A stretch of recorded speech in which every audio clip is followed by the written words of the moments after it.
2014 ఎట్లా ఉంటుందో, భవిష్యత్తు ఎట్లా ఉంటుందో, మా జీవితం ఎట్లా ఉంటుందో, మా కుటుంబం ఎలా సాగుతుందో, మా పరిస్థితులు ఎట్లా ఉంటాయో అనేటువంటి విషయాలను గూర్చి చింతించేటువంటి వారికి ఆయన ఇచ్చేటువంటి శుభ సందేశం ఏంటంటే, దేనిని గూర్చి చింతపడకుడి. దేని గురించి కూడా చింతపడాల్సినటువంటి అవసరం లేదు. చింత అనేది దానికి ఎన్నో రకాల పేర్లు ఉన్నాయి. ఆదుర్ద అంటారు, ఆతృత అంటారు, విచారం అంటారు, లేకపోతే వ్యాకులం అంటారు, ఆందోళన అంటారు, ఆరాటం అంటారు. అదేదైనా కావచ్చు, అది ఒక విశ్వాసి జీవితంలో ఉండకూడదు, అది ఒక విశ్వాసి అనుభవించకూడదు అన్నది దేవుని యొక్క ఉద్దేశము, అదే దేవుని యొక్క ఆదేశం. కాకపోతే లోకంలో మీరు గమనించినట్లయితే ప్రతి ఒక్కరూ ఏదో ఒక విషయాన్ని బట్టి చింతిస్తున్నట్లు మనకు కనిపిస్తారు.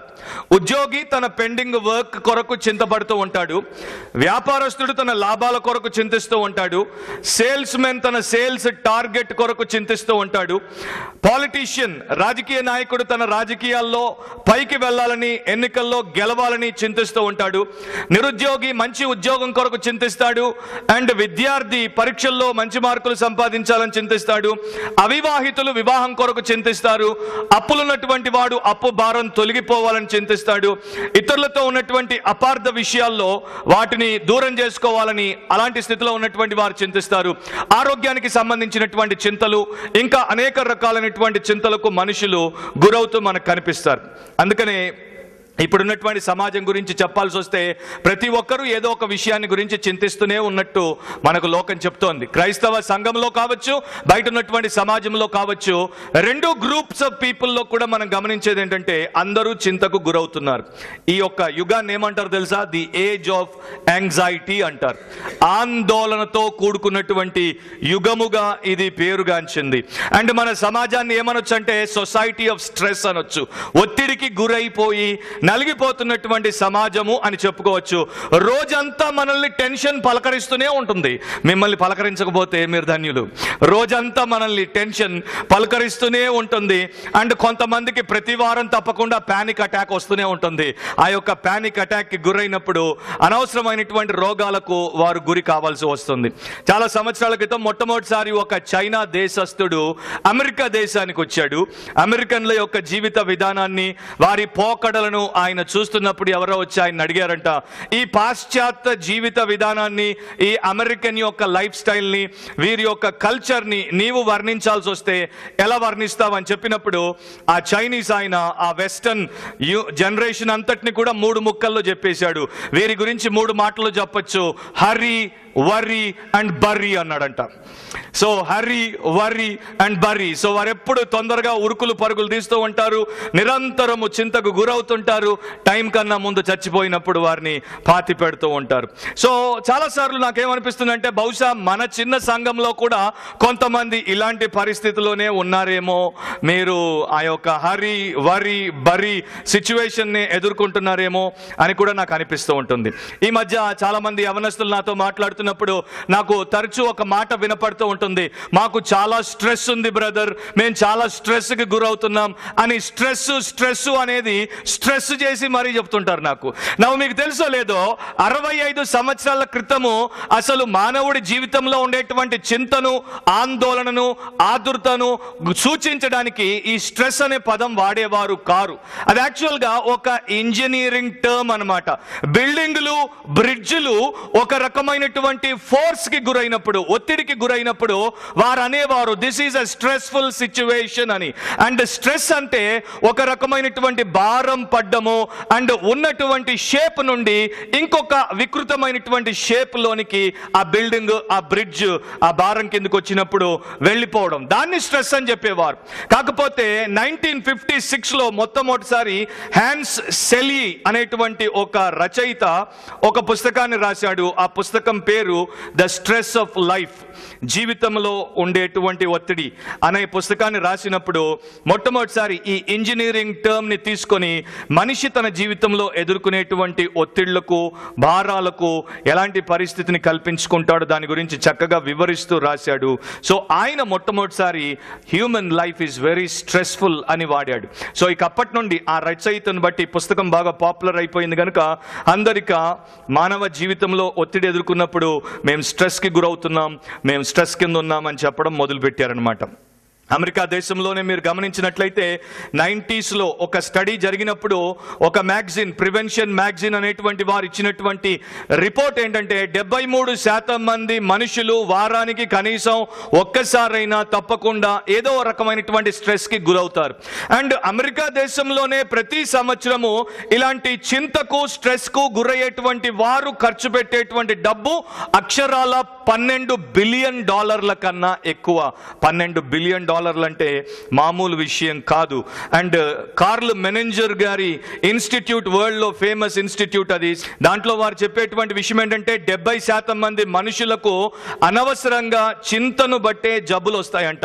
దగ్గు కావచ్చు, జలుబు కావచ్చు, అనవసరమైనటువంటి మైగ్రేన్ కావచ్చు, ఇతర డైజెస్టివ్ డిజార్డర్లు కావచ్చు, ఇవన్నీ కూడా మనం అనవసరంగా చింతించుట ద్వారా తెచ్చిపెట్టుకుంటామని ఆ యొక్క ఇన్స్టిట్యూట్ వాళ్ళు కూడా మనకు చెప్తున్నారు. సో నా ప్రియ సహోదరి, ఇప్పుడు అర్థమైందా మీకు దేవుడు ఎందుకని దేనిని గురించి చింతపడకూడి అని చెప్తున్నాడు? ఎందుకంటే మనం చింతతో బతికినప్పుడు యేసుప్రభు వాగ్దానం చేసినటువంటి సమృద్ధి గల జీవాన్ని, ఆనందభరితమైనటువంటి జీవితాన్ని మనం జీవించలేం. మనం చింతతో ఉన్నప్పుడు, సంఘానికి వచ్చినప్పుడు అందరూ ఆత్మతో సత్యంతో ఆరాధిస్తుంటారు, కానీ మనం ఆరాధించలేం. మనం చింతతో ఉన్నప్పుడు విజ్ఞాపన ప్రార్థన వారు చేస్తుంటే అదే భారము, అదే భావముతో వారితో మనం ఏకీభవించం. మనం చింతలో ఉన్నప్పుడు ఎవరికి సువార్త చెప్పాలని మనకు అనిపించదు. మనం చింతలో ఉన్నప్పుడు దేవుడి వాక్యాన్ని వినబుద్ధి కూడా మనకు కాదు. అందుకని దేవుడు చెప్పాడు దేనిని గురించి చింతపడకుడి అని. ఇంకొక ఇన్స్టిట్యూట్ వారు ఇంకొక స్టడీ చేశారు, మనుషులు అనవసరంగా చింతిస్తారు అనేటువంటి విషయం మీద. దాంట్లో వారు చెప్పేటువంటి విషయాలు ఈ రకంగా ఉన్నాయి. 40% మంది ఎన్నడూ జరగనటువంటి విషయాలను బట్టి చింతపడతారంట. ఆలోచించండి, అది ఎంత పెద్ద శాతమో. 40% of the people worry about things which never happen. ఎప్పుడు జరగనటువంటి వాటి గురించి చింతిస్తారు. 30% మంది గతంలో జరిగిపోయినటువంటి వాటి గురించి చింతిస్తూ ఉంటారు. వాటిని ఇప్పుడు మనం బాగు చేయలేము, వాటిలోనికి వెళ్ళి తిరిగి వాటి ద్వారా మనం ఎలాంటి మేలు పొందలేం, దాని గురించి చింతిస్తారు. 12% మంది అనవసరంగా తమ ఆరోగ్యపరమైనటువంటి చింతకు గురవుతారు. 10% మంది చిల్లర విషయాల గురించి చింతిస్తారు. నిజానికి చెప్పాలంటే కేవలం 8% నిజమైన న్యాయబద్ధమైనటువంటి విషయాలను గురించి చింతించేవారు లోకంలో ఉన్నారు. అంటే 92% of the worry is wasteful and it is unnecessary అని చెప్తున్నారు. అవునా కాదా? 92% చింత అనేది అనవసరమైంది, కానీ అంత శాతం మన జీవితంలోనికి అది చోటు చేసుకుందంటే మనం ఎట్లా ఉంటామో ఇక ఊహించుకోవచ్చు. డబ్లిన్, ఐర్లాండ్లో ఎపిస్కోపల్ చర్చ్కి ఆర్చ్ బిషప్గా పనిచేసినటువంటి రాబర్ట్ ట్రెంచ్ గారు ఇలాంటి అనవసరమైనటువంటి చింతకు గురయ్యేవాడంట. ఆయనకు అనిపించేదంట, ఏదో ఒక రోజు నా 2 కాళ్లకు పక్షవాతం వస్తుంది, నేను నడవలేని స్థితి వస్తుంది అని. సో దాన్ని బట్టి ఆయన చింత పడుతున్నప్పుడల్లా ఏం చేసుకునేవాడు, ఎక్కడ కూర్చున్నా కూడా కాలిని గిచ్చి చూసుకునేవాడంట, స్పృహ ఉందా, స్పర్శ ఉందా లేదా అని. అలాంటి పరిస్థితి ఉన్నప్పుడు ఒక పెద్ద డిన్నర్లో ఆయన పాలు పంపులు పొందుతున్నప్పుడు ఆ డిన్నర్లో వారు టేబుల్ దగ్గర కూర్చున్నారు. సో ఎందుకో అనిపించిందంట, ఒక్కసారి నా కాళ్ళు బాగున్నాయో లేవో చూసుకుందామని చెప్పేసి. సో ఆయన గిచ్చి చూసుకుంటే ఆయనకు స్పర్శ తెలియలేదు. ఆయన అన్నాడంట, ఇదిగో నేను ఎప్పటి నుండో భయపడుతున్నటువంటి భయం నిజమైపోయింది, నా చింత వాస్తవం అయిపోయింది, నా కాళ్ళు 2 పడిపోయాయి అన్నప్పుడు ఆయన పక్కనే కూర్చున్నటువంటి గ్రాండ్ ఓల్డ్ లేడీ ఆయనతో చెప్పిందంట, bishop you pinched my leg అని. సో నీవు నా కాళ్ళను గిచ్చావు అని. చాలాసార్లు మనం అనవసరమైనటువంటి విషయాలకు మనల్ని మనం అప్పగించుకొని సతమతం అయిపోతూ ఉంటాం. 3 సత్యాలు దేవుడి వాక్యంలో నుండి మీ ముందు పెడతాను, జాగ్రత్తగా మీరు గమనించండి. మొట్టమొదటిది ఫిలిప్పీ 4:6 దేవుడు ఏం చెప్తున్నాడంటే, చింత పడవద్దు, చింత అనేది పాపము కనుక అది మీ జీవితంలో ఎట్టి పరిస్థితుల్లో మీరు కలిగి ఉండకూడదు అని ప్రభు ఆజ్ఞిస్తున్నాడు. ఇది ఒక నెగటివ్ యాటిట్యూడ్ అని చెప్పొచ్చు, అంటే ఒక చెడు దృక్పథం అన్నమాట. ఏ మనిషిలో కూడా చింత అనేది ఉండకూడదు.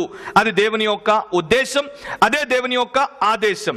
ఆయన యందు విశ్వాసం ఉంచినటువంటి వారు, ఆయనను వెంబడించాలని ఆశపడేటువంటి వారు తప్పకుండా దేవుడిచ్చినటువంటి ఈ ఆజ్ఞను గైకొనాలి. ఈ ఆజ్ఞను అతిక్రమిస్తే అది పాపముగానే పరిగణించబడుతుంది. చింత అనేది విశ్వాసానికి వ్యతిరేకమైంది, చింత అనేది దేవుని చిత్తానికి వ్యతిరేకమైంది, చింత అనేది క్రైస్తవ జీవితానికి వ్యతిరేకమైంది, చింత అనేది మనం లోకంలో ఇచ్చేటువంటి సాక్ష్యాన్ని చిన్న భిన్నం చేస్తుంది కనుక దేవుడు స్పష్టంగా చెప్పాడు, మీరు చింతపడకూడదు. ఒకసారి మీరు నాతో కలిసి ఆలోచించండి. ఈ మాటలు ఎవరు రాశారు ఫిలిప్పీ సంఘానికి? దేనిని గూర్చి చింతపడకుడి అనే మాటలు అపోస్తలుడైన పౌలు, గొప్ప అపోస్తలుడైనటువంటి పౌలు ఆ మాటలు రాశాడు. ఆ మాటలు రాసినప్పుడు ఆయన ఎక్కడున్నాడు తెలుసా? ఆయన ఒక చెరసాలలో బంధింపబడున్నాడు. యాక్చువల్గా భూగర్భంలో ఉన్నటువంటి ఒక గదిలో చాలా హీనమైనటువంటి పరిస్థితిలో ఆయన బంధింపబడున్నాడు. అక్కడ తడిసి ఉంటుంది, అక్కడ చీకటి ఉంటుంది, అక్కడ దుర్గంధం ఉంటుంది, అక్కడ ఇరుకు ఉంటుంది. అలాంటి పరిస్థితిలో మిమ్మల్ని ఒక్కరోజు అక్కడ పెడితే ఇక మీకు అర్థమైపోతుంది ఆ పరిస్థితి ఎట్లా ఉందో. అంత దారుణమైనటువంటి స్థితిలో పౌలు భక్తుడు ఉండి ఆయన ఏం చెప్తున్నాడు? దేనిని గురించి చింతపడొద్దు. ఆ సమయంలో రోమన్ల యొక్క ఖైదీగా ఆయన ఉన్నాడు. అయినా కూడా ఆయన ఆ యొక్క గొప్ప మాటను రాయగలిగాడు. ఇది ఆయన రాసినప్పుడు ఆయన భవిష్యత్తు అగమ్య గోచరంగా ఉండింది. ఆయన భవిష్యత్ అంతా కూడా అంధకారమయంగా ఉంది. ఇది ఆయన రాసినప్పుడు ఆయనకు నిరీక్షించేందుకు అవకాశమే లేదు. ఇది ఆయన రాసినప్పుడు ఆయన వ్యక్తిగత క్రైసిస్ లో, పర్సనల్ క్రైసిస్ లో ఘోరమైనటువంటి పరిస్థితి గుండా పోవాల్సి వచ్చింది. అండ్ ఇది ఆయన రాసినప్పుడు ఆయనకు బాగా తెలుసు, ఒకవేళ రోమన్స్ ఆయనకు అన్ఫేర్ ట్రయల్ ఇస్తే ఆయన ప్రాణాన్ని తీసేయొచ్చని. అలాంటి స్థితిలో ఉన్నటువంటి భక్తుడు దేవుడి యొక్క ఆత్మ చేత ప్రేరేపించబడినప్పుడు ఏమని రాశాడు? దేనిని గూర్చి చింతపడకుడి. సో మనం ఇట్లాంటి చెరసాల్లో ఉన్నా, మరణం మన ముందు పొంచి ఉన్నా మనం చింతించాల్సిన అవసరం లేదు. అలాంటి విశ్వాసం మనకుందా? అలాంటి విశ్వాసం మనం కలిగి ఉండగలమా అనే రెండు ప్రశ్నలు మనం వేసుకోవాలి.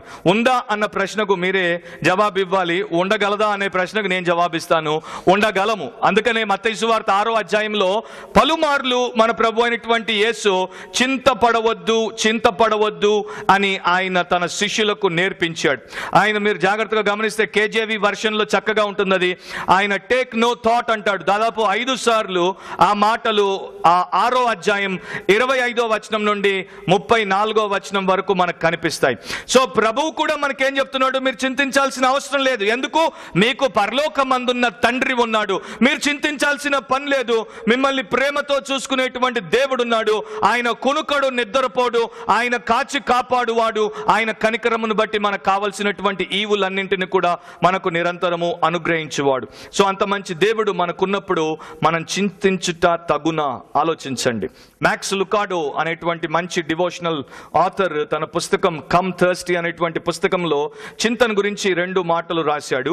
ఆయన ఏమంటాడంటే, యేసు చింతించవద్దు అని చెప్పినప్పుడు యేసు మనసులో 2 విషయాలు ఉన్నాయి. ఒకటి, వరీ ఈజ్ ఇర్రెలవెంట్. చింత అనేది అసంబద్ధమైనది, ఆయన శిష్యుల జీవితంలో ఉండకూడనిది. ఇర్రెలవెంట్. అది మీరు కూడా బాగా స్క్రూ ఆ యొక్క గోడలోనికి దిగ్గొట్టినప్పుడు ఎట్లా ఫిట్ అవుతుందో అట్లా మీ మైండ్ లో ఫిట్ చేసుకోండి. Worry is irrelevant in my life. రెండవది, ఇట్ ఈజ్ ఇర్రెవరెంట్ అన్నాడు. అంటే భయము లేకుండా, దేవుడి మీద భయము భక్తి లేకుండా చేసేటువంటిది చింత. కనుక ఈ 2 విషయాలు మీ దృష్టిలో పెట్టుకొని నేను ఎన్నడూ చింతించకూడదు. ఒకవేళ ఎప్పుడైనా చింతకు నేను గురవుతే అది అసంబద్ధమైనది, అది దేవుడికి నేను భయపడకుండా చేయునది, అమర్యాదకరమైంది అని మీరు జ్ఞాపకం చేసుకోండి. ఈ స్టోరీ వినండి. కొన్ని సంవత్సరాల క్రితము ఒక రోజున పైన పడుకున్నటువంటి దంపతులకు మరి ఒక శబ్దం కింద వినపడింది. అయితే ఈమెకు ఒక అలవాటు ఉందన్నమాట. అదేంటంటే ఈమె రాత్రుళ్ళు పడుకొని నిద్రపోదు. రాత్రంతా మెలకువగానే గుడ్లగూబలాగా కూర్చునే ఉంటుంది. ఎందుకు అంటే ఆమెకు ఎప్పుడు అర్ధరాత్రి దొంగ వచ్చి దోచుకుంటాడు అనే చింత అంట. సో ఆమె అలా ఉన్నప్పుడు కింద శబ్దం కాగానే వెంటనే భర్తను లేపింది. భర్త లేచి మెట్లు దిగి కిందికి వచ్చాడు. కిందికి వచ్చి కిచెన్ లో లైట్ వేసినప్పుడు మూలన ఒక మనిషి కనిపించాడు. కనపడగానే భర్త చిరునవ్వుతో అన్నాడంట, అబ్బా ఎంత కాలానికి కనిపించావు నాయనా, రారా నీకోసమే ఎదురు చూస్తున్నా, ఒక్కసారి దయచేసి నీవు నాతో కలిసి పైకి వస్తావా, నీవు ఎప్పుడొస్తావా అని గత 10 సంవత్సరాల నుండి రాత్రులు నిద్రపోకుండా నా భార్య చింతతో కనిపెడుతోంది, నిన్ను తీసుకెళ్లి కలిపిస్తా, నిద్రపోద్ది అన్నాడంట. కొంతమంది అలా ఆ యొక్క లేని దాని కొరకు ఎదురు చూస్తూ ఉన్నదాన్ని అనుభవించలేనటువంటి పరిస్థితిని కల్పించుకుంటారు. ఒక వ్యత్యాసాన్ని మనం ఇక్కడ చూడాలి. వరీ అండ్ కన్సర్న్ అనేవి 2 వేరు విషయాలు. చింత అనేది అండ్ శ్రద్ధ కలిగి ఉండుట, జాగరూకత వహించుట, పట్టింపు కలిగి ఉండుట అనేవి 2 వేరు విషయాలు. దేవుడి వాక్యంలో ఆ యొక్క విభజనను దేవుడు చాలా స్పష్టంగా మనకు చూపిస్తున్నాడు. చింత చెడ్డది, శ్రద్ధ మంచిది. చింత చింత మనకు మేలు చేయదు, శ్రద్ధ కలిగి ఉండటం ద్వారా మనం మేలు పొందుతాం. చింత మన ఆరోగ్యాన్ని చెడగొడుతుంది, శ్రద్ధ మనం ఆరోగ్యకరంగా ఉండేటట్టు చేస్తుంది. అయితే ఈ రెండిట్లో మనం ఎప్పుడు దేన్ని కలిగి ఉన్నామో ఎలా గుర్తించగలం? నేను ఎప్పుడు చింతపడుతున్నాను, నేను ఎప్పుడు శ్రద్ధ వహిస్తున్నాను అనేటువంటి విషయాన్ని గురించి నేను ఎట్లా తెలుసుకోగలను? ఎందుకంటే ఇదే పౌలు భక్తుడు అదే గ్రీకు పదాన్ని ఇంకొక కాంటెక్స్ట్ లో వాడినప్పుడు దాని అర్థం మారిపోయింది. అప్పుడు అర్థం ఏంటంటే వారిని గురించి జాగరూకత వహించు, వారిని గురించి శ్రద్ధ వహించు అని అర్థం వస్తుంది. కానీ ఇక్కడేమో దేని గురించి చింతపడొద్దు, దాని యొక్క భారం కింద నలిగిపోవద్దని చెప్తున్నాడు. మనకెట్లా తెలుస్తుంది మనం చింతలో ఉన్నామో లేకపోతే శ్రద్ధతో నడుచుకుంటున్నామో? మీకు అర్థమైందా దాని యొక్క వ్యత్యాసం ఏంటో ఎప్పుడైనా బైబిల్ చదివినప్పుడు? ఇదే ఫిలిప్పీ 4వ అధ్యాయం మీరు చదివితే అక్కడే 2 విషయాలను దేవుడి వాక్యం మనకు చూపిస్తోంది. మీరు ఎప్పుడైతే ఆనందాన్ని కోల్పోతారో, మీరు ఎప్పుడైతే సమాధానము లేకుండా ఉంటారో, మీరు ఎప్పుడైతే ఆందోళనకు గురవుతారో, ఎప్పుడైతే ఫ్రస్ట్రేషన్ కి, యాజిటేషన్ కి లోన్ అవుతారో, అప్పుడు మీరు వరీ చేస్తున్నారు, అప్పుడు you are no more concerned అనేది మీరు తెలుసుకోండి. సో నెక్స్ట్ టైం మీకు విసుకొచ్చినప్పుడు, నెక్స్ట్ టైం మీకు అసమాధానం పెరిగినప్పుడు, మీ తలంతా గజిబిజి మీకు అనిపించినప్పుడు, మీ కళ్ళ ముందు అంతా కూడా బ్లర్గా మీకు అనిపించినప్పుడు, యు ఆర్ వరీడ్, మీరు చాలా చింతకు లోనైపోయారు అని మీరు తెలుసుకోవచ్చు. అండ్ మీకు తెలుసో లేదో, చింత పడుచోడిని తాతగా మార్చేస్తుంది. Yes are no? మీ కంటి కింద మీకు టైం కన్నా ముందే చార్లు వేసేస్తుంది, మీ ముఖం మీద మీకు టైం కన్నా ముందే ముడతలు వేసేస్తుంది, మీ యొక్క దేహంలో మీ టైం కన్నా ముందే బలాన్ని పూర్తిగా తొలగించి పారేస్తుంది. అలాంటి స్థితిని చింత కల్పించగలదు. వారన్ వర్స్బీ అందుకే అంటాడు, వరి అనేది 2 రకాలుగా మనల్ని చెడగొడుతుంది. ఏంటది? పరిస్థితులను బట్టి కావచ్చు, ప్రజల్ని బట్టి కావచ్చు, విషయాల్ని బట్టి కావచ్చు, చెడుగా ఆలోచించేటట్టు చేస్తుంది, చెడు అనుభూతులను కలిగి ఉండేటట్టు చేస్తుంది. చెడుగా ఆలోచించేటట్టు ఇది మైండ్ ని పాడు చేస్తుంది, చెడు అనుభూతులను కలిగి ఉండేటట్టు తయారు చేస్తుంది, అంటే మన హార్ట్ ని ఎఫెక్ట్ చేస్తుంది. సో వరీ అనేది wrongful thinking of the mind and wrongful feeling of the heart అని ఆయన అంటాడు. సో ఈ రోజున మీరు దాన్ని గుర్తుపెట్టుకొని ఆ చింత నుండి మిమ్మల్ని మీరు దూరం చేసుకోవడం చాలా అవసరం.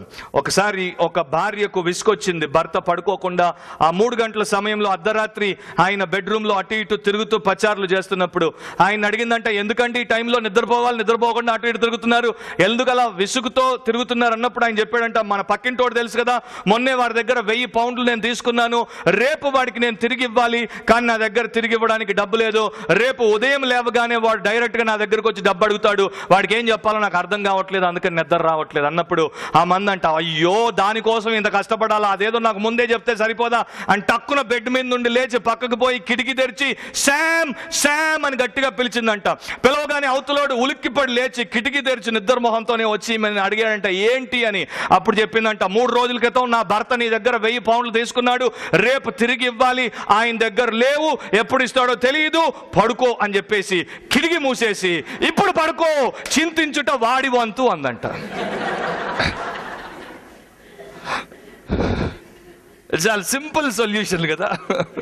సో మీ అప్పుల వాళ్ళకి కూడా మీరు చెప్పేయండి, నా దగ్గర ఇప్పుడు లేవు, దేవుడి ఎదుట నిజమే చెప్తున్నాను, ఉంటే ఇచ్చి తీర్చేసుకోండి, లేకపోతే నా దగ్గర ఇప్పుడు లేవు, దేవుడి ఎదుట సత్యమే చెప్తున్నాను, ఆయన నాకు ఇచ్చిన రోజున ఫస్ట్ నిన్నే కలుస్తాను, నీ అప్పు తీరుస్తాను.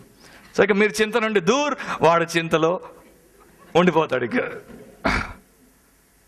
సో ప్రభు చెప్పినటువంటి రీతిలో మనం ఉంటే మనం అనవసరమైనటువంటి సమయాన్ని, ఆ యొక్క సామర్థ్యాన్ని చింతకు మనం ఖర్చు పెట్టం. ఒక రకంగా ఆలోచిస్తే చింతించుట దేవుడిని అవమానపరచుట, ఆయన్ని కించపరచుట. Worry is an insult in the face of God. So దాన్ని మనం ఎట్టి పరిస్థితుల్లో మన లైఫ్లోనికి చొరబడనివ్వకుండా చేసుకోవాలి. అదేం చేస్తుందంటే దేవుడి మీద ఉన్నటువంటి మన అభిప్రాయాలను మార్చేస్తుంది. హెర్బర్ట్ లాకియార్ అనేటువంటి భక్తుడు చాలా చక్కగా దాని గురించి 3 విషయాలను ఆయన రాశాడు. మొట్టమొదట, చింత దేవుడి ప్రేమను సందేహించేటట్టు చేస్తుంది. అదేం చేస్తుంది? దేవుడు ఒకవేళ నిజంగా ప్రేమ గలవాడైతే, ఆయన నన్ను ప్రేమిస్తే నాకు ఈ పరిస్థితుల్లో ఎందుకు సహాయం చేయకుండా అలా ఉండిపోయాడు అని దేవుని ప్రేమను శంకించేటట్టు చేస్తుంది. దేవుడు ప్రేమిస్తున్నాడు కనుకనే మన జీవితానికి అద్భుతమైన ప్రణాళిక వేశాడు. అండ్ ఆయన ప్రణాళికను ఆయన టైం టేబుల్ ప్రకారం చేస్తాడు, మన టైం టేబుల్ ప్రకారం చేయడు. మనకున్నది ఒకే ఒక సమస్య మీద దృష్టి అంతా పెట్టుకొని చూస్తాం. ఆయనేమో ఆ ఒక్క ఇష్యూని చూడ్డు, ఆయన లైఫ్ అంతటినీ హోల్గా చూస్తాడు కనుక ప్రతిదానికి అవసరమైన రీతిలో ఆయన పనిచేస్తాడు. సో మొదట ప్రేమను శంకించేటట్టు చేస్తుంది. రెండవది దేవుడి జ్ఞానాన్ని శంకించేటట్టు చేస్తుంది. అదేమంటుంది? దేవుడు ఒకవేళ జ్ఞానం గలవాడైతే నా గురించి చక్కని ప్రణాళిక వేసి నాకు ఈ పరిస్థితుల్లో చక్కని రీతిలో సహాయం చేసి నన్ను ఆదుకుని నన్ను విమోచించి నన్ను ఆదరించాల్సినటువంటి వాడు కదా, ఎందుకు ఆ పని చేయట్లేదు అని దేవుడి యొక్క జ్ఞానాన్ని, దేవుని యొక్క పని విధానాన్ని శంకించేటట్టు చింత చేస్తుంది. మూడవది ఏంటంటే అది దేవుని యొక్క సామర్థ్యాన్ని శంకించేటట్టు చేస్తుంది. దేవునికి చేత కాదు కనుక నేనే ఏదో చేసుకోవాలి, నా జీవితాన్ని నేనే చక్కదిద్దుకోవాలి అనేటువంటి పరిస్థితిలోనికి నిన్ను తీసుకెళ్ళిపోతుంది. అవిశ్వాసిగా నిన్ను మార్చేస్తుంది. అందుకని మీరు మత్తయి సువార్త 6వ అధ్యాయంలో చదివితే యేసు ప్రభు దాని గురించి మాట్లాడినప్పుడు తన శిష్యులను ఒక మాటతో గద్దించాడు. అల్ప విశ్వాసులారా అన్నాడు. ఎప్పుడైతే చింత మనలోనికి వస్తుందో విశ్వాసం బయటికి వెళ్ళిపోతుంది. అండ్ నా ప్రియ సహోదరి సహోదరులారా, అలాంటి పరిస్థితుల్లో వచ్చినప్పుడు మన యొక్క ఆలోచనలన్నీ కూడా కలుషితం అయిపోతాయి, మన థింకింగ్ డిస్టార్ట్ అయిపోతుంది. చిన్న విషయాలను మ్యాగ్నిఫైయింగ్ గ్లాస్ ద్వారా చూస్తే ఎలా పెద్దగా ఉంటాయో చిన్న చిన్న వాటిని పెద్దగా చేసి చూపించి మనము నిర్వీర్యులం అయిపోయేటట్టు, లేకపోతే ఆత్మహత్య చేసుకోవడానికి పురికొల్పబడేటట్టు అది మనల్ని తీసుకెళ్ళిపోతుంది. మీకు తెలుసో లేదో, తెలుగులో ఒక మాట అంటుంటారు, గోరంతను కొండంత చేయొద్దు అని. చింత దాంట్లో ఎక్స్పర్ట్ అనమాట. గోరంతను కొండంత చేసేస్తుంది. కొంతమంది ఎట్లుంటారంటే, ఇక ఇది నాకు జరగకపోతే నేను బతికి లాభం లేదు, ఆయన నాకు దొరక్కపోతే నేను బతికి లాభం లేదు, నాకు ఇది అవ్వకపోతే నేను బతికి లాభం లేదు. నీ బతుకు దానికోసం కాదని నువ్వు తెలుసుకో ఫస్ట్. ఎందుకంటే అది కూడా యేసుప్రభు ఇక్కడ చెప్పాడు, దానిలో కూడా నేను వస్తాను. స్వీడన్ దేశంలో ఒక సామెత ఉంది, చింత అనేది చిన్న విషయాలకు పెద్ద నీడనిస్తుంది అంటారు వాళ్ళు. చిన్న విషయాలకు పెద్ద నీడనిస్తుంది అంటే చిన్నదాన్ని చాలా పెద్దగా చేసి చూపిస్తుంది. అలాంటి పరిస్థితి తీసుకుని వచ్చినప్పుడు మనం దేవుడి కృపను, దేవుడి మంచితనాన్ని, దేవుడి యొక్క గొప్పతనాన్ని గుర్తించకుండా మన జీవితంలో యేసు వాగ్దానం చేసిన విశ్రాంతిని అనుభవించకుండా దాన్ని నాశనం చేసుకుంటాం. రెండో విషయాన్ని గమనించండి, చింత ప్రయోజనకరమైనది కాదు. చింత ప్రయోజనకరమైనది కాదు. మత్తయి సువార్త 6వ అధ్యాయం ఒకసారి తిప్పండి, 25వ వచనము నుండి 27 వరకు నేను చదువుతాను. చింత ప్రయోజనకరమైనది కాదు. Worry is senseless. అందువలన నేను మీతో చెప్పినదేమనగా, ఏమి తిందుమో ఏమి త్రాగుదుమో అని మీ ప్రాణమును గూర్చి అయినను, ఏమి ధరించుకొందుమో అని మీ దేహమును గూర్చి అయినను చింతింపకుడి. ఆహారము కంటే ప్రాణమును, వస్త్రము కంటే దేహమును గొప్పవి కావా? ఆకాశ పక్షులను చూడుడి. మీరు బయటికి పోయేటప్పుడు తప్పకుండా ఒకసారి ఆగి పైన పోయే పక్షులను తప్పకుండా చూడండి. ఎందుకంటే యేసుప్రభువే చెప్పాడు ఆకాశ పక్షులను చూడండి అని. చాలాసార్లు లోకంలో ఆయన పెట్టిన వాటి ద్వారా మన గొప్ప ఆత్మీయ పాఠాలు నేర్పిస్తాడు. ఆకాశ పక్షులను చూడుడి, అవి విత్తవు, కోయవు, కొట్లలో కూర్చుకొనవు, ఆయనను మీ పరలోకపు తండ్రి వాటిని పోషించుచున్నాడు. మీరు వాటికంటే బహు శ్రేష్ఠులు కారా? ఇది కూడా గుర్తుపెట్టుకోండి. పక్షులను చూసిన తర్వాత అవి ఎలా పోషించబడుతున్నాయో తెలుసుకున్న తర్వాత మిమ్మల్ని మీరు ఎలా భుజం తట్టుకుంటారంటే, వాటికన్నా నేను చాలా శ్రేష్ఠుడిని, శ్రేష్ఠురాల్ని, అండ్ వాటిని అలా పోషించిన నా దేవుడు నన్ను ఇంకెంత గొప్పగా పోషించగలడు అని మీకు మీరు వెనుదట్టుకోండి. 27వ వచనంలో ప్రభు అంటున్నాడు, మీలో నెవడు చింతించుట వలన తన ఎత్తు మూరెడెక్కువ చేసుకొనగలడు. అదొక ప్రశ్న. మీలో ఎవడైనా చింతించుట ద్వారా తన ఎత్తు మూరెడెక్కువ చేసుకొనగలడా? సో ఇక్కడ మనం ఏం చూస్తున్నాము? మత్తయి 5, 6, 7 ఈ 3 అధ్యాయాల్లో యేసుప్రభు కొండ మీద చేసినటువంటి ప్రసంగం కనబడుతుంది. ప్రపంచంలో అత్యున్నతమైనటువంటి ప్రసంగంగా, అత్యున్నతమైనటువంటి దేవాది దేవుడి యొక్క కుమారుడినటువంటి యేసు నోట నుండి వెలువడిన ప్రసంగంగా గుర్తింపు పొందినటువంటి ఏకైక ప్రసంగం ఏదైనా ఉందా అంటే అది ఈ sermon on the mount. And ఆసక్తికరమైన విషయం ఏంటంటే, ఈ కొండ మీద ప్రసంగంలో ఇంత భాగము ఒక సబ్జెక్ట్ యేసుప్రభుకి ఇచ్చాడు. చింత అనేటువంటి సబ్జెక్ట్కి యేసుప్రభు అంత భాగాన్ని కేటాయించాడు. దాని గురించి అంతగా ఆయన నొక్కి ఒక్కానించి చెప్పాల్సి వచ్చింది. ఎందుకంటే దేవుని దృష్టిలో ఆయన ప్రజలు దాని బారిన పడకుండా జాగరూకులై ఉండుట ఆయన ఉద్దేశం. అందుకని ఆయన చేయాల్సినటువంటి హెచ్చరిక అంతా కూడా కూడా ఆయన చేశాడు. దాని ద్వారా మనం ఎలా నష్టపోతామో అండ్ దాని బారిన ఎలా పడకుండా ఉండగలమో దాని గురించి కూడా ప్రభు అయినటువంటి యేసు మనకు నేర్పించాడు. మీకు ఒక మాట ఇక్కడ చెప్పాలి. గ్రీకులో చింతకు వాడబడినటువంటి పదం యొక్క అర్థం ఏంటో తెలుసా? To divide the mind. మనస్సును రెండుగా విభజించుటే చింత అని గ్రీకు వర్డ్ మనకు తెలియజేస్తుంది. అండ్ మనస్సును రెండుగా విభజించడమే కాదు, దాంట్లో ఉన్న ఇంకొక అర్థం ఏంటంటే ఈ మనస్సును రెండు ముక్కలు చేసి రెండు వైపులు లాగుతుంది అనమాట. మీకు అర్థమైంది కదా ఆ పరిస్థితి? ఎందుకంటే మీరు చాలాసార్లు దాని గుండా వచ్చి ఉంటారు. మీ మనస్సు డివైడ్ అయిపోతుంది అండ్ రెండు డిఫరెంట్ డైరెక్షన్స్ లో అది పుల్ చేయబడుతుంది. అట్లాంటప్పుడు మనకు సమాధానం ఎట్లా ఉంటుంది?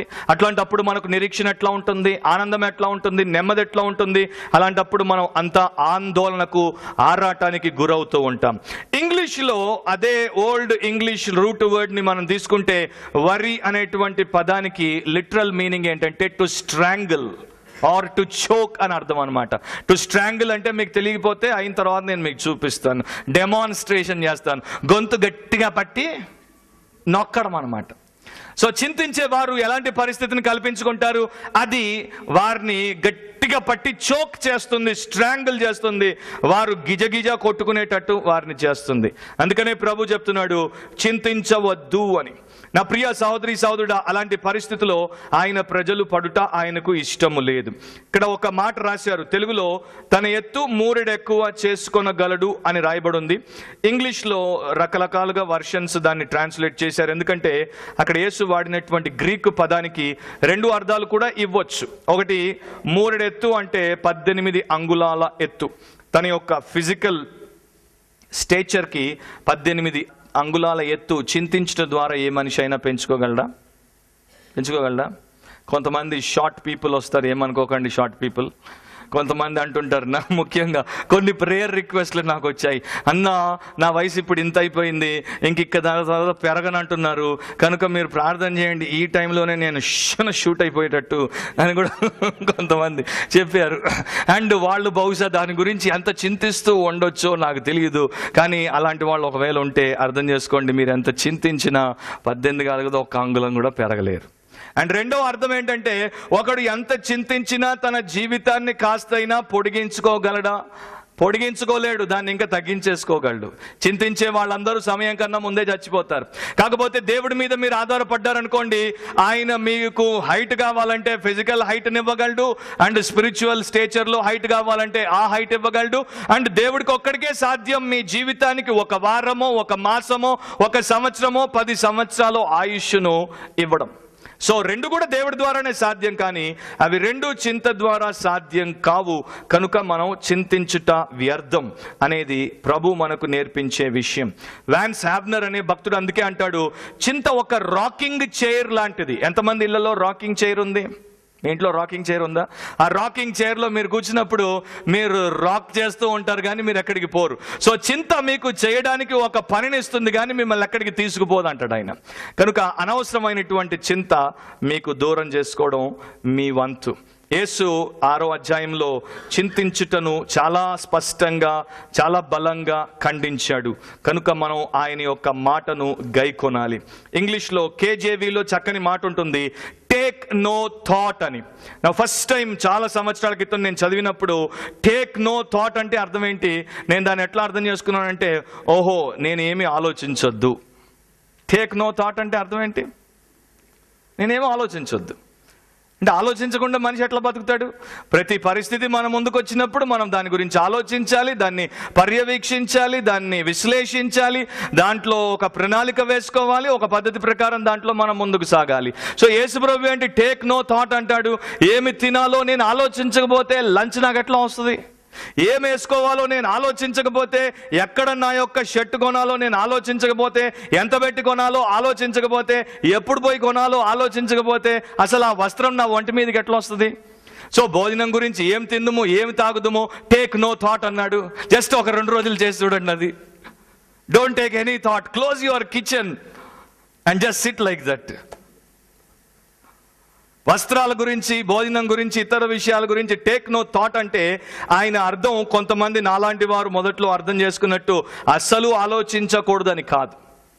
అనవసరమైనటువంటి రీతిలో ఆలోచించకూడదు, ఆదుర్దా పడేటువంటి రీతిలో ఆలోచించకూడదు. అండ్ ఆందోళనకు గురయ్యేటువంటి పరిస్థితిలో నీ యొక్క జీవితాన్ని చింతకు అప్పగించుకుని టెన్షన్లోనికి నిన్ను నీవు నెట్టేసుకునేటువంటి స్థితిలో ఆలోచించకూడదు అని అన్నాడు. ఆలోచించాలి, కాకపోతే ఆలోచన మనల్ని చించే స్థితికి మనం రాకూడదు. మీకు అర్థమైందా? ఎక్కువ ఆలోచిస్తే అదే అవుతుంది. ఆలోచన మిమ్మల్ని చించడం మొదలు పెడుతుంది. ఆ స్థితికి మీరు తెచ్చుకోవద్దు. మంచిగా మీరు అనలిటికల్గా ఆలోచించండి, థింకింగ్ గానే దాన్ని ఉంచండి. థింకింగ్ ని వర్రీయింగ్ లోనికి టర్న్ చేయకండి. థింకింగ్ లిమిటేషన్ ని దాటినప్పుడు వర్రీయింగ్ అయిపోతుంది. Too much thinking some times is not good. So మనకు కొంచెం థింక్ చేసి ఆ తర్వాత దేవుడి చేతుల్లో దాన్ని మనం పెట్టేస్తే మన జీవితం చాలా చక్కగా ఉంటుంది. 3 పాఠాలు ఇక్కడ ప్రభు మనకు నేర్పించాడు. జాగ్రత్తగా చూడండి, జస్ట్ పాయింట్ అవుట్ చేస్తాను. మొట్టమొదట వారితో చెప్పినప్పుడు ఆయన ఏమంటున్నాడు? ఆహారము కంటే ప్రాణము గొప్పది కాదా అని అంటున్నాడు. వారు ఏం ఆలోచించారు? వారి యొక్క ప్రాణం గురించి, ఏమి తిందుమా ఏమి తాగుదుమా అని వారు చింతిస్తున్నారు. సో ప్రభు అంటున్నాడు, తినడం కన్నా తాగడం కన్నా మీరు ఇతర విషయాలను ఆ యొక్క జీవితానికి సేకరించుకోవడం కన్నా ఆ ప్రాణమే ముఖ్యమైనది కాదా? హలో, అవునా కాదా? మనకు ఫస్ట్ ప్రాణం ఉంటేనే కదా మనం తినేది, తాగేది. లైఫ్ అనేది తినడం కోసం, తాగడం కోసం, వస్త్రాలు వేసుకోవడం కోసమే దేవుడు మనకిచ్చాడా? దీన్ని మనం అర్థం చేసుకోవాలి. 30 ఏళ్ల క్రితం బాలీవుడ్లో ఒక సినిమా తీశారు, రోటీ కపడా और మకాన్ అని. అండ్ అది చాలా సిల్వర్ జూబ్లీ, గోల్డెన్ జూబ్లీ అన్ని జూబ్లీలు చేసేసింది. ఎందుకంటే మనిషి యొక్క బేసిక్ నెసెసిటీస్ని దాంట్లో వాళ్ళు చాలా చక్కగా పిక్చరైజ్ చేసి చూపించారు. కనుక మనుషులు దేనికోసం పరుగులెత్తారు, దేనికోసం ప్రయాసపడతారు, దేనికోసం ప్రాణం పెడతారు అనే దాన్ని చూపించారు. కనుక దాంట్లో వాళ్ళు వారి యొక్క జీవితాన్ని చూసుకోగలిగారు కనుక దాన్ని అంతగా చూశారు. సో యేసు ప్రభు ఏం చెప్తున్నాడు? మీరు ఏం తినాలి, ఏం తాగాలి, ఏం ధరించుకోవాలి అనే ఆ యొక్క సెకండరీ విషయాల మీద దృష్టి పెట్టొద్దు. దేవుడు మీకు జీవాన్ని ఇచ్చినప్పుడు ఏం తినాలి, ఏం తాగాలి, ఏం ధరించుకోవాలి అనే వాటితో మీ జీవితాన్ని సతమతం చేసుకోవడానికి మీకు జీవితాన్ని ఇవ్వలేదు. ఈ రోజున యేసుప్రభు చెప్పిన మాటల్ని మనం లిటరల్ గా ఆలోచిస్తే ఏం తినాలి, ఏం తాగాలి అనేది దేనికి సూచన తెలుసా? మన ఉద్యోగానికి సూచన, మన వృత్తికి సూచన, మన వ్యాపారానికి సూచన. ఇవన్నీ మనం ఎందుకు చేస్తాము? డబ్బు సంపాదించుకోవడానికి. డబ్బు ఎందుకు సంపాదించుకుంటాం? మనల్ని మనం పోషించుకోవడానికి, పరిరక్షించుకోవడానికి. సో అవంతా కూడా ఎక్కడికి వచ్చేసిందంటే దాని దగ్గరికే వచ్చేస్తుంది. అండ్ దీంట్లో మనం పడిపోయినప్పుడు ఏం చేస్తాం? ఆ చివర్లో ప్రభు చెప్పాడు, కాబట్టి మీరు ఆయన రాజ్యమును నీతిని మొదట వెదుకుడి, అప్పుడు ఇవన్నీ మీకు అనుగ్రహింపబడును. సో మనుషులు ఎట్లా తయారైపోతున్నారంటే ఈ విషయాల కొరకు, ఈ సెకండరీ ఇష్యూస్ కొరకు చింతతో వారు దానికే తమ జీవితాన్ని ఖర్చు పెట్టేస్తున్నారు. దేవుడు వారిని ఆయన రాజ్యం కోసం, ఆయన నీతి కోసం అండ్ పూర్ణముగా ఆయన్ని ప్రేమించడం కోసం చేశాడు అనే వాస్తవాన్ని మర్చిపోయారు. సో చింత మనల్ని ఆ ప్రకారం ముఖ్యమైన విషయాల్లో నుండి తప్పించేసి చిల్లర విషయాల్లోనికి తీసుకెళ్ళిపోతుంది.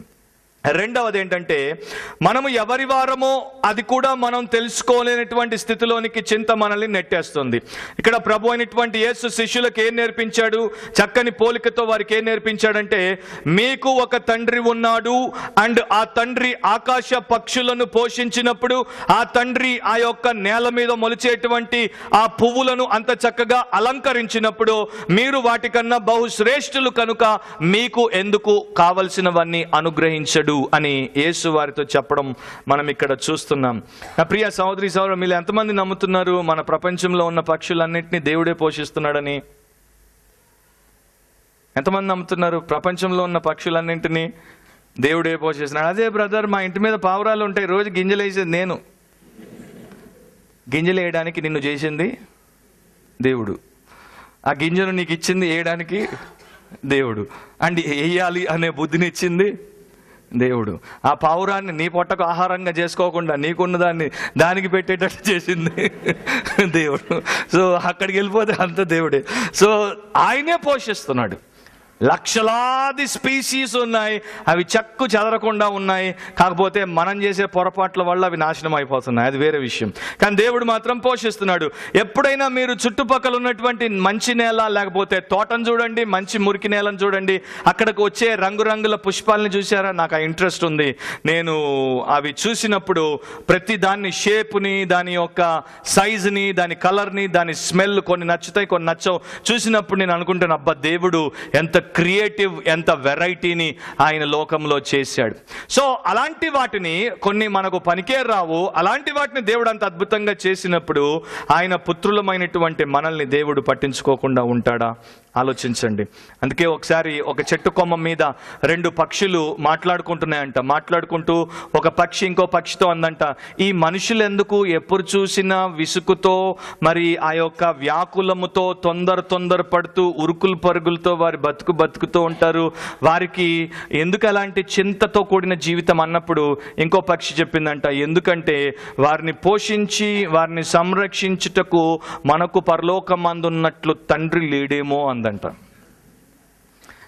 అవి ఆ దేవుడి యొక్క గొప్పతనాన్ని గుర్తించాయి. మీరు ఓల్డ్ టెస్టమెంట్ చదివితే అవన్నీ కూడా ఆయన ఆహారం ఇచ్చు వేలకు నోర్లు తెరుచుకుని ఉంటాయని బైబిల్ చెప్తోంది.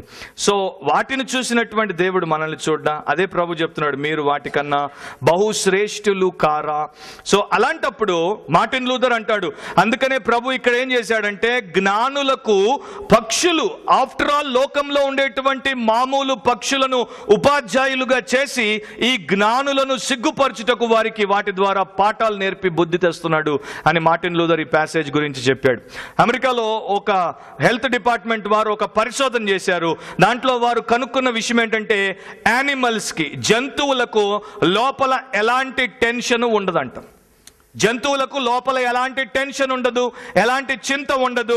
అండ్ వారు ఇచ్చిన రిపోర్ట్లో ఈ రకంగా రాశారు, ఇంతవరకు ఒక్క నక్క కూడా నేను దాక్కోవడానికి నాకు ఒకే బొరియ ఉంది అని చింతించలేదు. ఇంతవరకు ఒక్క ఉడత కూడా నాకు శీతాకాలం కోసం కావలసిన ఆహారాన్ని దాచిపెట్టుకోలేకపోయానే అనే చింతతో చచ్చిపోలేదు. ఇంతవరకు ఒక్క కుక్క కూడా నా ముసలితనంలో నాకు మాంసపు ఎముకలు ఎవరు తెచ్చిస్తారు అనేటువంటి చింతతో బక్క చిక్కి తన టైం కన్నా ముందే చచ్చిపోలేదు. ఎందుకంటే జంతువులకు టెన్షన్ ఉండదు, కానీ మనకు ఎక్కడ లేని టెన్షన్. ఆ టెన్షన్లో మనకు అటెన్షన్ ఉండదు. మత్తయి సువార్త 7లో ప్రభు ఈ మాటలు కూడా చెప్పాడు, 9 నుండి 11 వరకు.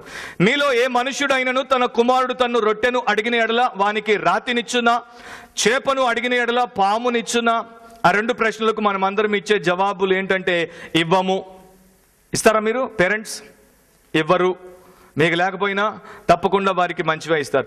మీరు చెడ్డవారై ఉండి మీ పిల్లలకు మంచి ఈవులు నీయు నెరిగి ఉండగా పరలోకమందున్న మీ తండ్రి తన్ను అడుగు వారికి. అండ్ ఇక్కడ మీరు అండర్లైన్ చేసుకోవాల్సింది ఏంటంటే, అంతకంటే ఎంతో నిశ్చయముగా మంచి ఈవులనిచ్చును. అంతకంటే ఎంతో నిశ్చయముగా మంచి ఈవులనిచ్చును. సో మన దేవుడు మన జీవితంలో కావలసినవన్నీ ఇస్తాడు. మనం ఎందుకు చింతిస్తామంటే మనం తొందరపడుతున్నాం. అండ్ మనం దేవుడి వాక్యానుసారంగా విశ్వాసంతో విధేయతతో నడిచినప్పుడు దేవుడి యొక్క ప్రోగ్రాంలో నెక్స్ట్ స్టెప్ ఏంటో తెలుసా? ఫస్ట్ విశ్వాసం, తర్వాత విధేయత, థర్డ్ స్టెప్ ఏంటో తెలుసా? వర్ధిల్లుట. సో ఇక్కడ మనకు ఆలస్యం అయినప్పుడు మనం ఈ 2 విషయాలు సరిగ్గా ఉన్నాయని చూసుకుంటే, ఇక్కడ ఆలస్యం అయితే అది మంచి ఆలస్యం అని గుర్తిద్దాం. ఎందుకంటే దేవుడు మనల్ని ప్రిపేర్ చేస్తున్నాడు. అండ్ ఆ ప్రిపేర్ అయినప్పుడే దీన్ని మనకు అనుగ్రహిస్తాడు. మనం హ్యాండిల్ చేసేటువంటి స్థితిలోనికి వచ్చినప్పుడే దేవుడు మనకు ఇవ్వాల్సిన దాన్ని మనకు ఇస్తాడు. ఎన్నోసార్లు నేను చూశాను, ఖరీదైనటువంటి వస్తువులు నాకు 2 కుమార్తెలు పెరుగుతున్నప్పుడు, చిన్నగా ఉన్నప్పుడు వారి చేతిలో పెట్టాలని వారు ఎంతో ఆశతో నన్ను అడిగినప్పుడు నేను పెట్టేవాడిని కాదు. ఆ తర్వాత ఇప్పుడు మాత్రం చాలా ఈజీగా పెట్టేస్తున్నాను. ఎందుకంటే ఇప్పుడు they have grown to handle those things. అప్పుడు they were unable to handle those things.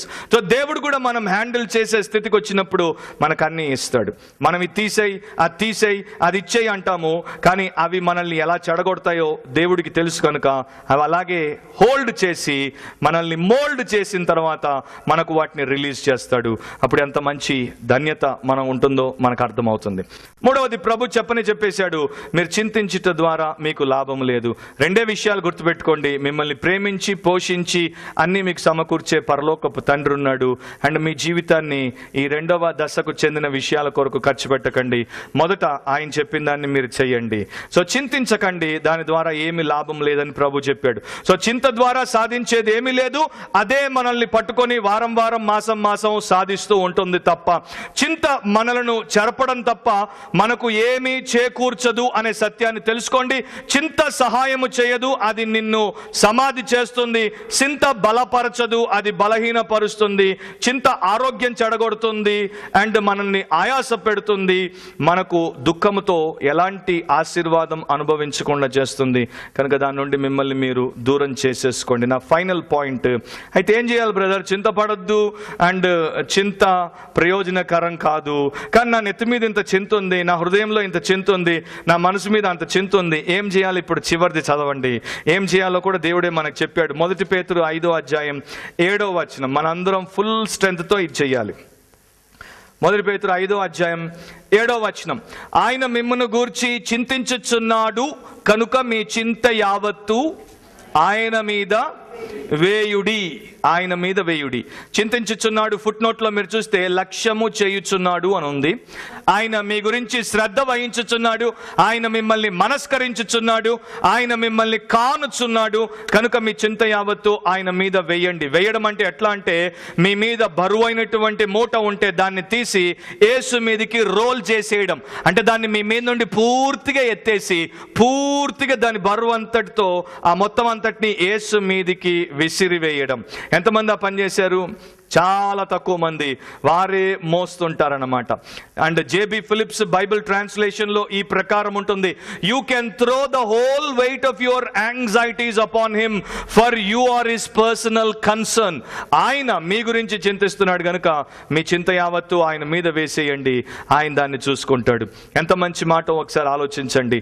ప్రభువు మన గురించి లక్ష్యము చేయుచున్నాడు, మన భారం భరించువాడు కనుక మన మీద ఉన్న దాంతో ఆయన మీద వేయాలి. అందుకనే పౌలు ఫిలిప్పీలో రాసినప్పుడు అంటాడు, దేని గురించి చింత పడవద్దు, కాకపోతే ప్రతి విషయంలోనే ఏం చేయాలి? ప్రార్థన విజ్ఞాపన చేత కృతజ్ఞతాపూర్వకంగా మీ విన్నపములను దేవునికి తెలియచేయుడి. నా విన్నపములను దేవునికి తెలియచేయడం అంటే ఒరిజినల్ లాంగ్వేజ్లో దాని అర్థం ఏంటంటే, come face to face with God and let your request be made known unto him. ముఖాముఖిగా దేవుడిని ఎదుర్కోండి, ఆయనకి ఇవన్నీ చెప్పుకోండి, కాకపోతే మీ మీద ఉన్న భారం అంతా ఆయన మీద దొర్లించేసేయండి.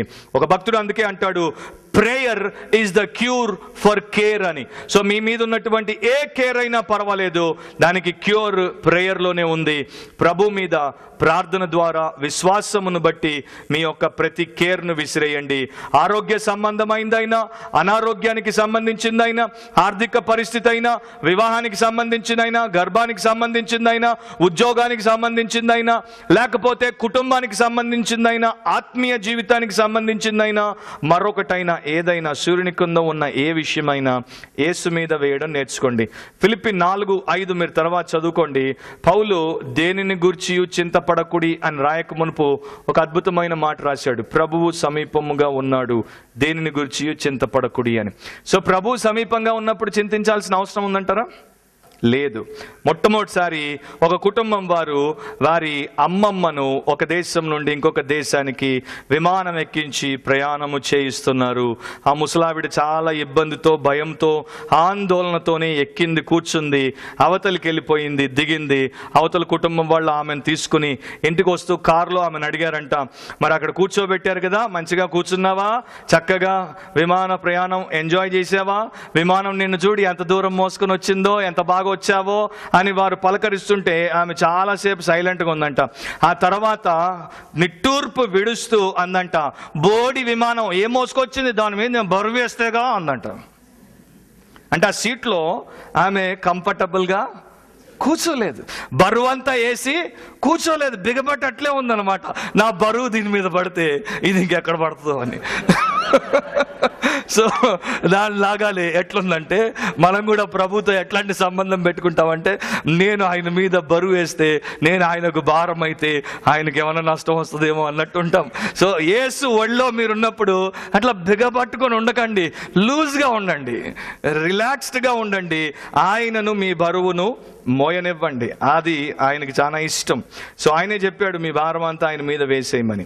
అలా మీరు వేసేయండి. వేసినప్పుడు చాలా అద్భుతమైనటువంటి క్రియను దేవుడు మీ జీవితంలో చేస్తాడు. ఫిలిప్పీ పత్రిక మీరు చదువుకోండి, చాలా చక్కగా దేవుడి వాక్యం అక్కడ చెప్తోంది. మనం చింతించుట మాని ప్రార్థించి మన భారం ప్రభు మీద మోపినప్పుడు సమస్త జ్ఞానమునకు మించిన సమాధానం మన హృదయాలకు, మనస్సులకు, తలంపులకు కావలిగా ఉంటుంది. అప్పుడు ఏది కూడా మనల్ని తాకకుండా మనల్ని సురక్షితంగా ఉంచుతుంది. God's peace will help us. రెండవది ఫిలిప్పీ 4:13 గాడ్స్ పవర్, నన్ను బలపరచు వాని ద్వారా నేను సమస్తమును చేయగలను.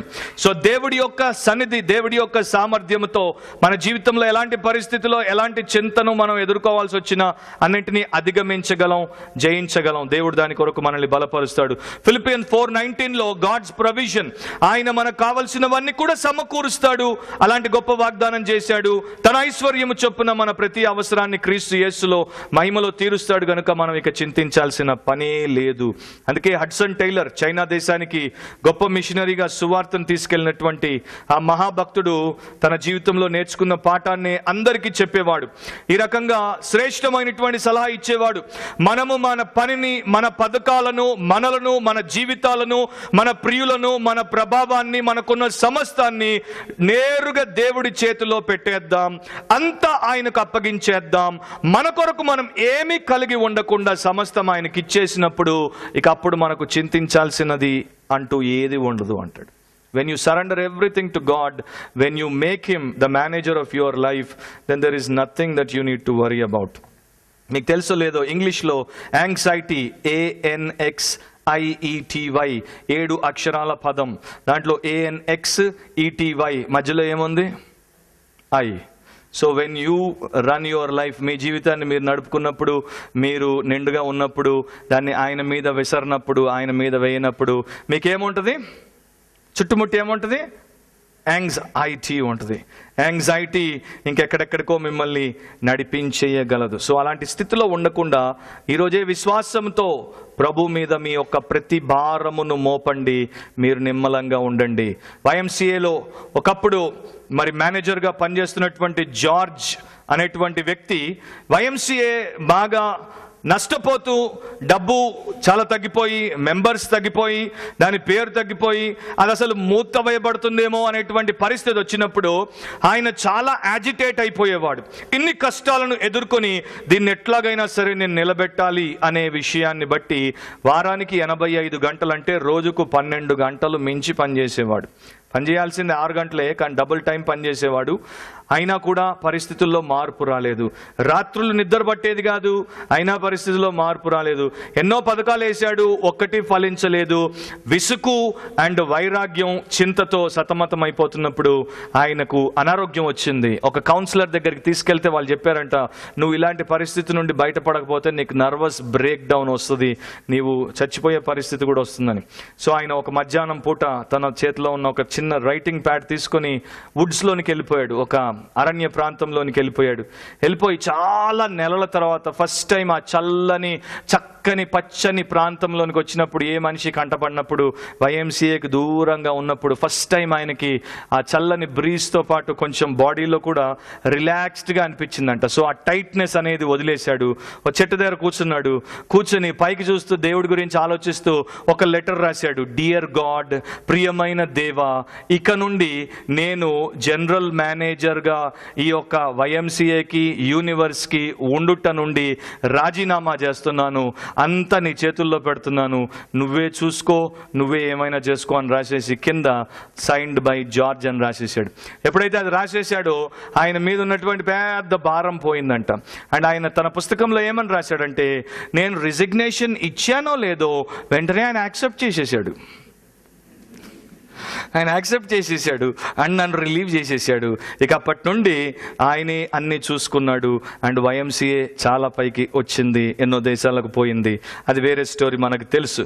సో ఈ రోజున బహుశా మీరు మీ యొక్క లైఫ్కి జనరల్ మేనేజర్గా ఉన్నారేమో, మీ యొక్క విషయాలకు జనరల్ మేనేజర్గా ఉన్నారేమో, మీరే అన్ని మేనేజ్ చేసుకుంటూ దాంట్లో సతమతం అయిపోతున్నారేమో. అలా మనం ఉండటకు దేవుడు అనుమతించలేదు. కనుక మీరు ఆ విషయం అంతటిని కూడా దేవుడి మీద వేయండి. ఆయన భారం భరించువాడు, అనుదినము మన భారం భరించువాడు అని బైబిల్ చెప్తోంది.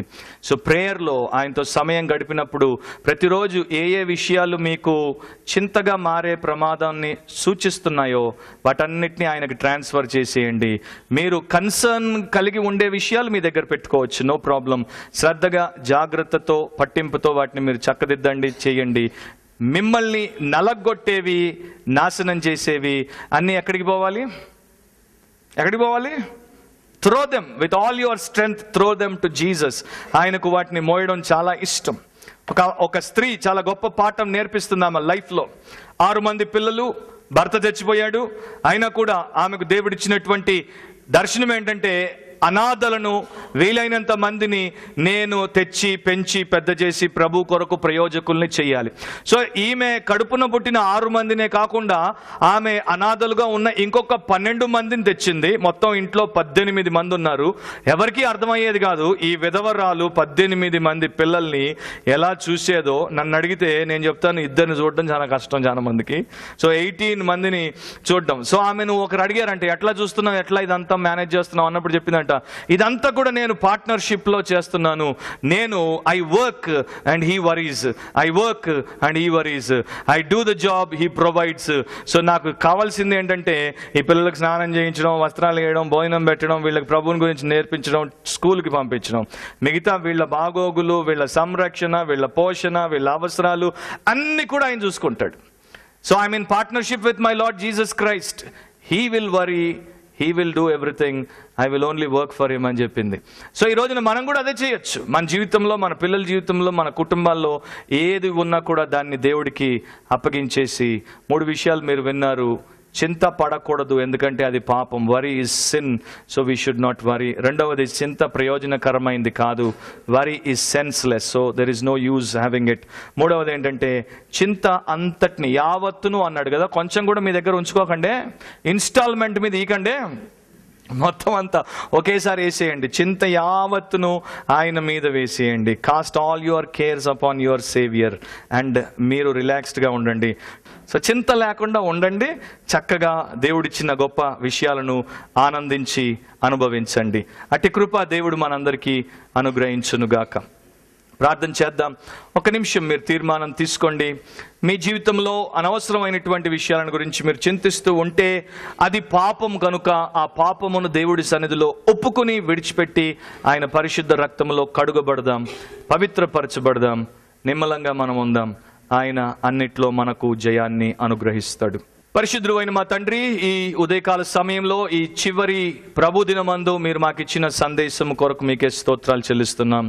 అవును నాయన, చాలా సమయాల్లో మా హృదయాల్లో సమస్త జ్ఞానమునకు మించిన సమాధానం ఉండుటకు బదులు ఘోరమైనటువంటి చింత, ఆందోళన, ఆదుర్దాతో మేము ఏమీ చేయలేకుండా నిష్ఫలమైపోతున్నాం. అలాంటి పరిస్థితిని బట్టి మమ్మల్ని క్షమించండి, కనికరించండి. మీ కృపచేత మమ్మల్ని పూర్తిగా విడుదల చేయండి. ఈరోజు నా ప్రియ సహోదరి సహోదరులందరి కోసం నేను ప్రార్థన చేస్తున్నాను. వారి హృదయాలను తేలికపరచండి, వారి భారమంతా మీ మీద మోపుట వారికి నేర్పించండి. అండ్ వారు మీ యందు అన్ని విషయాల్లో గొప్ప నిరీక్షణతో, గొప్ప శక్తితో, ఆనందముతో నిజమైన జీవితాన్ని జీవించుట వారు అలవాటు చేసుకున్నట్టు వారికి సహాయం చేయమని ప్రార్థిస్తున్నాం. ఏ విషయాల గురించి ఎవరు ప్రార్థిస్తున్నారో మీకు తెలుసు. ఆ విషయాల్లో వారిని మీరు ఆదుకోండి, సహాయం చేయండి, ఆదరించండి, హృదయాలను తేలిక చేయండి. మీ సన్నిధి సమాధానం సమృద్ధితో నింపండి. మీరే మహిమ పొందమని యేసు నామమును అడిగి ప్రార్థిస్తున్నాం తండ్రి, ఆమేన్. మా చిరునామా రూపాంతరం 106 Madan Gopal residency, Surya Nagar, Sainikpuri, Secunderabad 5,94,000. Our address రూపాంతరం 106 మదన్ గోపాల్ రెసిడెన్సీ, సూర్యానగర్, సైనిక్పురి, సికింద్రాబాద్ 5,94,000. మా టెలిఫోన్ నంబర్స్ 0402711 9848576366. Cell number 9848576393.